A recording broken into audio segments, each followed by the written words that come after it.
សុខស្ដីបងប្អូនអរគ្នាថ្ងៃនេះយើងទៅរកផ្ទៃចល័តដីស្រែដែលមានទំហំដូចរូបតែខ្ញុំបានឧទាហរណ៍អញ្ចឹងណាបាទនេះគឺទទឹងខាងនេះ30ម៉ែត្រហើយខាងនេះ60ម៉ែត្រ40ម៉ែត្រហើយនឹង55ម៉ែត្រចាំជឿថាបដោយ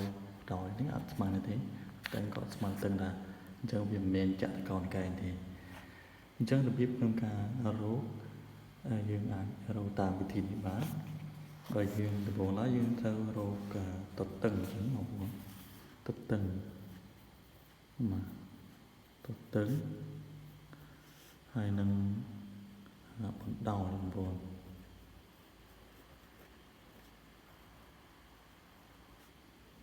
បាទអញ្ចឹងរបៀបរក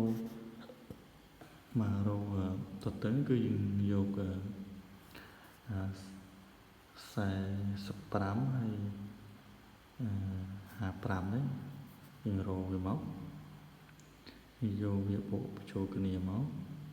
40ម៉ែត្របូកជាមួយនឹង55ម៉ែត្រហើយយើងចែកអំពីបាទយើងគិតកាសចូលទៅយើងចែកទៅឃើញបាន47.5ម៉ែត្រ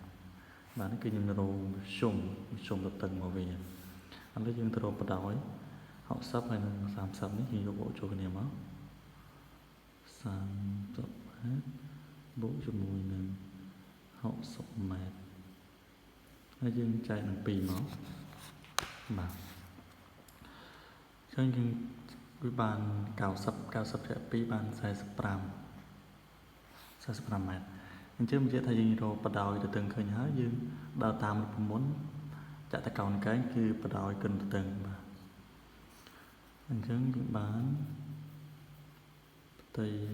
ក្រឡាដីស្រែនេះគឺយើងយក45ម៉ែត្រ47.5ម៉ែត្រគុណនឹង45ម៉ែត្របាទចឹងគុណមកយើងគិតកាសចូលមកយើងយក47.5ម៉ែត្រនេះគុណនឹង45ម៉ែត្រព្រោះនេះវាជាតឹងបដោយអញ្ចឹងណាអានេះគ្រាន់តែជាការឧទាហរណ៍ទេបងប្អូនណាបាទអញ្ចឹងបងប្អូនមើលមួយទៅបងប្អូនអាចធ្វើបានដែរអញ្ចឹងយើងគិតមកគឺយើងយក47.5ម៉ែត្រគុណនឹង45ម៉ែត្រមកយើងឃើញថាវាស្មើនឹង21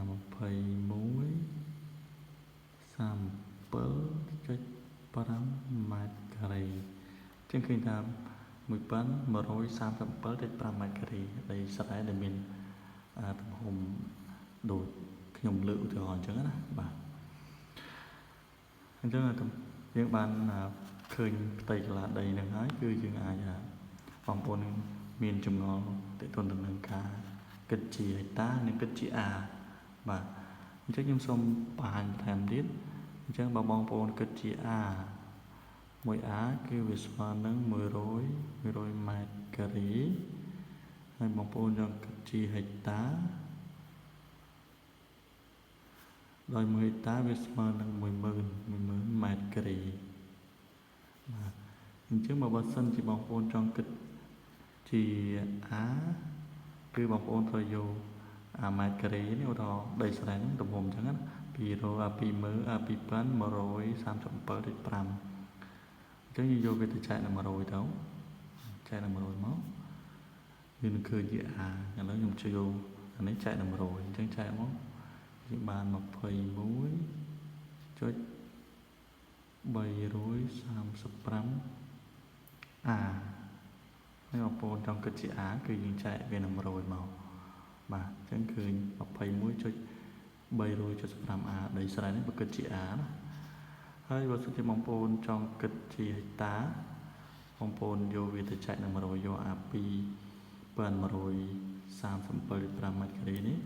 ទៅចែកនឹង10000នោះបងអាចគិតជាហិកតាកើតហើយអញ្ចឹងខ្ញុំចែកវាយកនេះចែកមកចែកនឹង10000មក